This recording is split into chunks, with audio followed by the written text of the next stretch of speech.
Let's just get one thing straight. It is not your price. It's not when you get to the end of a sales call and you tell someone the price that's the reason why they're not joining. Let me make that evidently clear to you. As someone who's closed over $1 million for my own business and now helps other coaches and closers learn how to take sales calls properly, I know a thing or two about this. And in the next 5 minutes of this video, I'm gonna explain exactly how you need to take sales calls so you can start converting at over a 70% conversion rate, which is the average for most of the clients that I work with. Really quickly before I do that, I'm gonna do this really lame thing that all these coaches do online and build some credibility. My name's Lil Silver. Check me out. I've closed a lot. I've helped a lot of clients. Here are some really cool testimonials that you can see where they've closed 15K deals, closed 5K deals. Some of my clients had their first paid in full opportunities. Some people got deposits on call. Most people are closing at over 70%. Really cool testimonials. Ooh, like, oh, right? Some of us need all that, so I'm gonna give you all that to look at. Now that you have all that data and I'm credible enough to teach you all this, let me go ahead and explain exactly how you need to be taking your sales calls and where you're malfunctioning so we can fix that. Okay, so I'm gonna quickly run you through the method I teach all my one-on-one clients. I call this my cash closing method, C.A.S.H. C stands for connection, A stands for agenda setting, S stands for struggle and situation, and H stands for high level promise. The one section I'm really gonna focus on right now is called the struggle and situation. This section of a sales call, also known as discovery, is where we really dial in on the pain point that the ideal client is experiencing. There are 6 major questions I like to ask in this section that really help me to pretty much identify all the things I need to know and to get my customer into the emotional buying state that they need to be in order to make a purchase. If you cannot get the prospect into an emotional buying state, they will not buy from you no matter what you're selling. When I get the excuse from people that at the end of the call, when they told someone the price, that the person ran away or they were feeling like really overwhelmed or gave them a bunch of objections, that was the reason why they didn't buy, that is delusional. And let me make that very clear, because price is arbitrary. People will buy whatever they need to if they know they have to buy it. What people need to understand on the sales call is the value of the offer and that it can most certainly solve their problem, which is what people have a hard time doing in sales in general. So in the struggle section, the 6 questions I typically ask people are the following. I'm gonna state these really templated for you. I usually like to use what I call APQ, acknowledging, personalizing, and questioning, for each of these questions. To give you an example, I wanna make sure that I acknowledge what the person has said. I'm personalizing something based off of what they did say, and then I'm gonna follow up with that question. So if my first question is, what's your number one struggle that has you on today's call? To follow my APQ method, I would say, so yeah, John, I know that we were talking in the DMs about what you're struggling with in your business right now, and I know that sales for you and closing on call has been really difficult. I wanna hear more, get more clarity on exactly what you're struggling with in your sales process that made you wanna book this call with me. APQ. Follow it for all 6 questions. So that's question number 1. The second question I love to ask people is, how long have you been struggling with this for? Has it been like 3 months, like more recently, or has it been more like 6 months to a year? Some of the people you're speaking to may not be struggling with something. They might just want to be leveling up. So make sure you input that language there as well. My third question then is, what have you tried up until this point? What have you liked and what have you not liked? What results did you get versus what results did you not get? My fourth question, this is a question where I mirror back everything that the prospect has said to me in the last 3 responses from the last 3 questions I gave them. And I just say it back to them so they can hear it for themselves. A sales call is not about you as the closer getting clarity on what's going on. Like, that's part of it, right? Like, that's the simple stuff. But the real point of a sales call is to get the prospect to, number 1, identify, and also number 2, outwardly admit that they have a problem. So for an example, I'll say, well, John, this is everything I'm hearing. You have been struggling with your conversion rate for the past year. It originally was at a higher conversion rate at like 40%. And you've seen that dip down now that you've brought in a sales team and you're not taking as many calls, that your conversion rate is closer to 10 or 15%, which is a little bit sad, obviously, and disappointing. You've gotten other programs, you've hired other closers, but it seems like nothing's really working. Do you really feel like you're at a place right now where something has to change and you're really ready to embark on that? Or do you think that you're still kind of 1 foot in, 1 foot out and still want to figure it out? Where do you really think you're at right now? This 4th question is rhetorical. This is also what we call labeling in sales. You're allowing this person to essentially label themselves. Are they someone who's ready to take action, they're super serious, and they want to see a different result? Or are they someone who wants to keep doing what they're doing, stay complacent, and feel safe? And so when I ask that question at the end and I say, where do you think you're really at? Do you think you're at a place where you're ready for someone to step in and help you actually fix this so we can dial it in? Or do you want to just kind of keep having 1 foot in, 1 foot out and just keep doing what you're doing? Like, where do you think you're truthfully at this moment in time? This is honestly where I get the person to outwardly admit and commit to needing a change, is right here. They usually say, no, Lo, I need to do something different. So then later on, when I get any objection, I'm pulling that directly from this section and that question that I asked them, where I'm like, dude, you literally just said that you can't even do this shit anymore. So what are we doing here? 5th question I like to ask is more of us painting a parallel universe for the world where the result that the ideal client or that prospect really wants to live in. And so I'll say, so if you could wave a magic wand and I'm exactly who I say I am and I can help you get the result you're looking for, what does that result actually look like? Paint that sales picture for me. What do you envision for yourself? And I'm asking this question here so we can kind of get this person to buy into the fact that they know that they have to make a change, like something has to change and they want something else for themselves. This also is giving me all the answers that I do need when I do go to my high level promise and pitch my offer, where they've essentially told me the blueprint to fixing their problem. So all I have to do is take that and present it in my high level promise. And that person will be like, oh my God, I feel like you're hearing me, you're seeing me, you're understanding me. Duh, because I was listening to everything you were saying where you gave me the answers. And then the sixth question I love to ask people is a question about roadblocks, something that would maybe stand in the way of us moving forward or getting the result we're looking for. And I want to do this because I want to pull out any obstacles I can possibly get before I price drop. The mistake that people make is that they want to quickly get to their pitch and tell them the price, when in all actuality, there's obstacles that will pop up before you get to your pitch that have to be pulled out so that we don't get any objections. This is how 90% of the calls that I have are objectionless sales calls, because I master obstacle handling instead of focusing on objection handling. So my sixth question sounds something like this. Everything that you're laying out to me is super clear. It sounds like you're super focused. You're not trying to mess around. You know that a change has to happen. So my last question to you, John, is do you think that there's any fear or any roadblocks that would be standing in your way of us achieving that result? Asking this question is going to help to pull out the obstacles that we can dial in right here when this person still feels disarmed. The problem is that at the end of a call, when we do price drop, and we tell someone to work with me over the course of the next 3 months, it's a one-time investment of $15K. This person starts to put up a defense. They're kind of feeling like they have to protect themselves. And that's simply because we're talking about pricing. It gets a little bit uncomfortable for people at that moment. When you're in the struggle section and you're dealing with all the obstacles here, this person feels really comfortable because you've got them in emotional buying state. You're asking not just the great questions, but you're also asking them in a way that makes this person feel comfortable, which is just as equally, if not more important than the questions you're asking, is how you're asking those questions. So this person feels comfortable and vulnerable enough to trust you, to admit what they're going through and to tell them themselves with you. And you can really capitalize on this and nail it right here if you ask the right questions the right way and you pull out all the obstacles and obliterate the obstacles. So when you get to the end of the call, you already know what's coming and they already know what's coming, and they're not going to be able to have objections to pull from. These 6 questions in this section is how you get them into the emotional buying state. In my struggle section, I kind of break it up into 2 different spaces. So this is like the real bonus I'm going to give you. In my struggle section, it's not just about identifying the number one pain and diving into the struggle. It's also about identifying the structure and adding a little bit of coaching. So one of the things I love to do, which goes against most salespeople out here, is where I love to tie in a little bit of coaching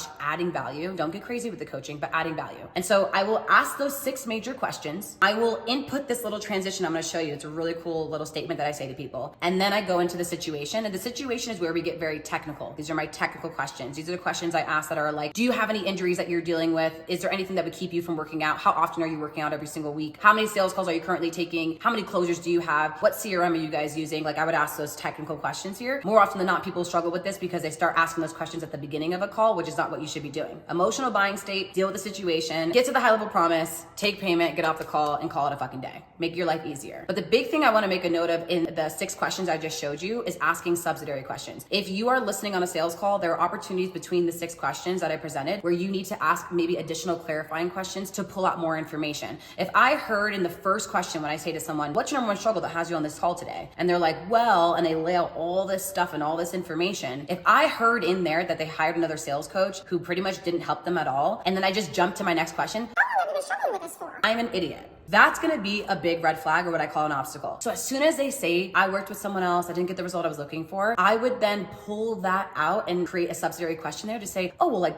Tell me what happened. Tell me a little bit more about that experience. What did you try? What didn't you like? And when you say you didn't enjoy that experience, what happened? What were the results? So instead of just jumping to question number 2, I might have pulled the third question, which was, what have you tried up until this point? What did you like? What did you not like? And move that forward. Or there might be something else that they say that is not listed in the 6 questions where I will just ask someone, can you elaborate on that for me? Or like, oh, really, that happened? Tell me more. And you want to do that between these questions to really get this person to peel back those layers like an onion, essentially, to tell them more about what's going on. The more you can do this in your call, the easier it is to close at the end. So the last bonus thing I'll give you is the little value / coaching that I provide here that adds credibility. Because a lot of coaches will say, well, I just want them to know I know what I'm talking about. The problem that most coaches have on calls is that we want to start coaching, which takes away from the real value and keeps someone from closing because they feel like they got enough value on the call. So then they leave with that information, but we all know that that's not how that works. Like, they need more, right? right? So what you're gonna do here is you ask those 6 questions and maybe some subsidiary ones in between. Once I've got them in an emotional buying state, I can already tell that they're excited to work with me and I know that they need my help and they know they need my help too. I'm gonna ask and say this one thing here. Well, listen, Susan, I'd love to give you some advice, whether or not you and I do end up working together. You know, I'd love to work with you at the end of the day and I feel like I can really help you, but let's just say like it's not a good fit. I'd love to be able to give you some advice on this. What you're doing here is you're opening up this floor and again, disarming entirely by saying, let me give you this advice. And you're actually adding in and getting permission to do so. And they'll be like, oh yeah, for sure. And that's when you can say, listen, from your circumstance, if I was you, I would really pay attention to doing this and not doing that. I know you said you had worked with another coach who did this, that, and the third, and I wouldn't go down that avenue. I mean, obviously you saw it wasn't like the best results for you. Instead, I would do this. Now here I'm giving value. I'm not gonna go into a full lesson, but I might say, big thing I want you to do is start to incorporate a pre-call screening process, which would include, number one, from your content, some call to actions. From the call to actions, you need to have a setter who's in the DMs. You need to make sure that you have an application that they're required to fill out. Before you get in the sales call, you need to triage, and you can have your setter or closer do that. If it's not you, or if it's you, you can go in and triage. Then from there, you qualify the lead, and then you bump them up, maybe a little bit higher up because they're a really great lead. And you get on that sales call and you follow the cash closing method. Make sure you have a pre-call screening process, because if you don't, you're gonna keep feeling as overwhelmed as you are now. Then this next thing is super important. Then we wanna follow up with the question because we're still following APQ. So after I say all that, I'll say, so with everything I just shared with you, what pieces of that funnel do you currently have versus pieces you don't have? Because then again, we're pulling out more things like, oh shit, I didn't know I had to have that thing. And while you're talking, it's so high level, it's so educated that this person's like, I definitely can't do these things on my own. I would need someone's help. And you're building credibility without explaining how cool you are. You're just giving advice. After you ask this is when you can get more into the technical questions. And then from there, you get into your high level promise. I can go into so much more depth about each of the different sections with connection and agenda setting and the high level promise. But this is where I find most of my clients lose the call because they're not getting the client into the emotional buying state. I also find that closers have a hard time with this too because they're not as emotionally invested in the offer that they're a part of. And so it's really important here that we're asking proper questions to make sure that the prospect knows that you know what you're talking about and also has the ability to communicate that they know they have a problem and that you're the right fit to help them fix it. So hope this video was valuable for you. If it was, and you are struggling with this, or you have a sales team that you are in charge of right now that you're struggling to train and to coach and their conversion rate is not doing so well, go ahead and book a call with me right here. We can hop on a call to see if you qualify to work directly with me and if I'm someone who can actually help to solve your problem. If I'm not, then I'll let you go. But if I can help you, I'd love the opportunity to have a chat with you and help you close at a higher conversion rate or your sales team close at a higher conversion rate and ultimately help you make more money. Hope this was helpful. Peace and blessings, and see you on call.